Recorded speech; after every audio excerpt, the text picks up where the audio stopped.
coach doing. He does it on purpose. I know. So you replaced your top two guys in snaps. Like, how are you feeling about where you're at right now? Yeah, I mean, I feel good. You know, we had a lot of confidence in Kamari. Obviously, AJ coming out of high school with a lot of expectation. So what we've seen now going into year 4 is in our tight end room, with as much as we put on our tight ends, there's a huge jump from year 1 to year 2. So we're excited about where Kamari and AJ are at. And then obviously, adding Anthony Miller into the room. He played almost 400 snaps on a CFP team last year.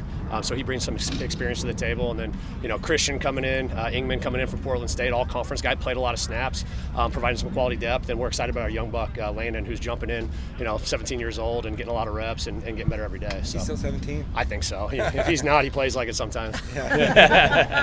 Is there a specific tight end that you show your tight ends to kind of like model your game, or like this is like who you should be following? Yeah, that's a great question. Actually, we got on last spring. We got on a FaceTime with Charlie Werner. Charlie's a tight end for the Falcons. And one of the big things that we emphasize in our room is really taking pride in how we impact the game without the ball.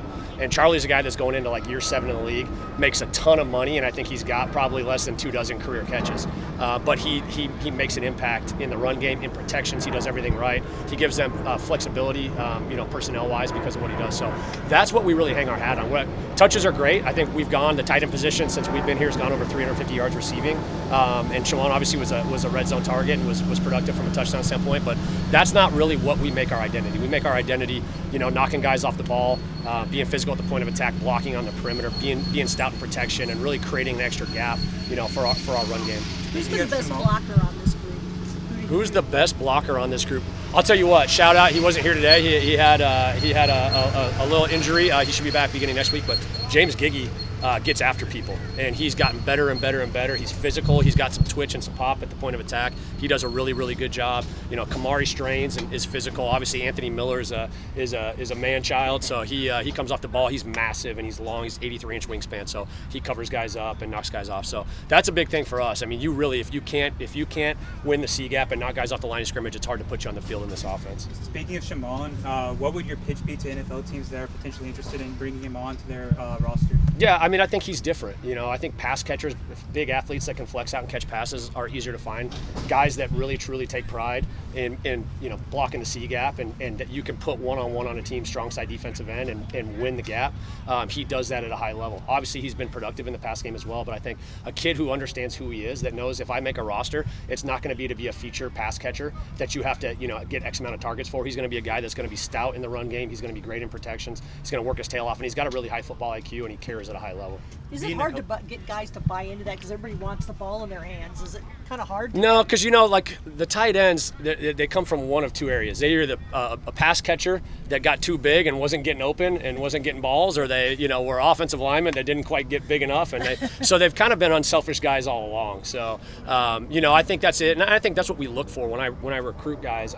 We're not selling a dream of, oh yeah, you're going to come in and be this feature receiver and have 1,000 yards. Like, we're not selling that. We spend a lot of time selling what we do and what we take pride in, and kids gravitate towards that believe in that, and they shy away from it if they don't. So I feel like we're trying to attract the right kind of personalities and right kind of makeup into our room. Jason, you mentioned off the top at ASU earning the Distinguished Arizona honor. Talked about it a little bit ago. What does that mean to you? Yeah, it's awesome to be the youngest recipient ever of that award. I don't know if that's true or not, but I'm telling myself that, because when you get Lifetime Achievement Awards, it means you're kind of getting up there in age.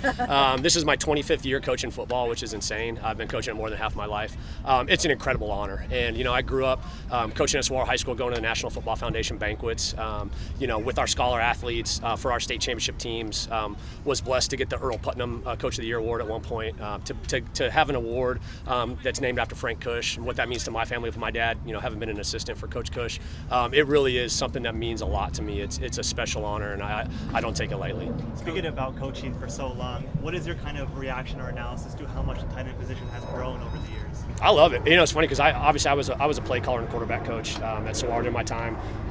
15 years calling the offense, and but I always told people I wasn't coaching quarterbacks. I would love to coach the tight ends, because and you can ask anybody in our offense, our tight ends have to know just about as much as the quarterbacks, and we put a lot on their plate. We try to schematically and structurally try to make it easier for the receivers, and because of that, it puts a lot on the tight ends as far as just understanding how to get lined up and what to do, and because of that, from a schematic standpoint, from a play caller mentality, it's a really fun position to coach. So yeah, looking across the game of football at the NFL level, major college football, even down to high school level, tight ends are game changers. And when you have an elite tight end that can create an extra gap in the run game and can also stretch the field vertically, it really opens things up and makes it hard to defend. And you can stay in 11 or 12 personnel and really put pressure on the defense on how they're going to match you personnel-wise. Where are the guys at with that, with their fluency of understanding the scheme? They're doing a really good job. I've got a really high football IQ room. They're picking it up quickly.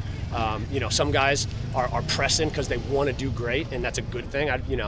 So it's just reminding the Christians of the world and the ants of the world that, hey, you know this, know what you know, trust it, and play fast and play confident. But again, because we put so much on your plate, that's where I've seen in my time here that such a big jump from year 1 to year 2 for guys of just getting comfortable in the system, getting comfortable in the scheme. Because when you get to the point where you're not thinking, when your processor's running fast, then you're just playing ball, and then all your natural gifts, come to light. What did you like out of Landon Myrie when you recruited him, and what have you seen out of him this spring? Man, I tell you what, we saw a lot of similarities to Shamon's game as far as a kid that's, he's not 6'5", but he's got a 79.5-inch wingspan, so he's long. He's 250 pounds now, so he's put on good size. He's got real the ability to sink his hips and generate power from the ground. He's twitchy and explosive from the ground. He's got really good contact balance. And then where I think he has the ability to become an elite guy is his ball skills and his body control. He really is a natural route runner and pass catcher. He's not gonna take the top off and run away from guys, but he's a savvy route runner. He can create separation at the top of his route with his body and with his legs. So he's got a long way to go. But there's things that we've seen even since he's been here, especially since he's been here, that make us really excited about his future. If he keeps working, and him and Fetty and Carday, those guys have been in the team room late at night together going over film. We got a text Saturday night at midnight from Landon asking why he got an MA on a route because he thought he did it right. And that's a kid a Saturday night in Tempe as a freshman, first semester away from home, and he's not out trying to find something to do. He's trying to find a way to get better. I heard Landon took his visit on a 4-hour layover. What was that like? Yeah, I was over across the street at Mountainside Fitness getting my workout in because I'm kind of getting old, so I do the machines. I don't do like the Joe Connolly workouts.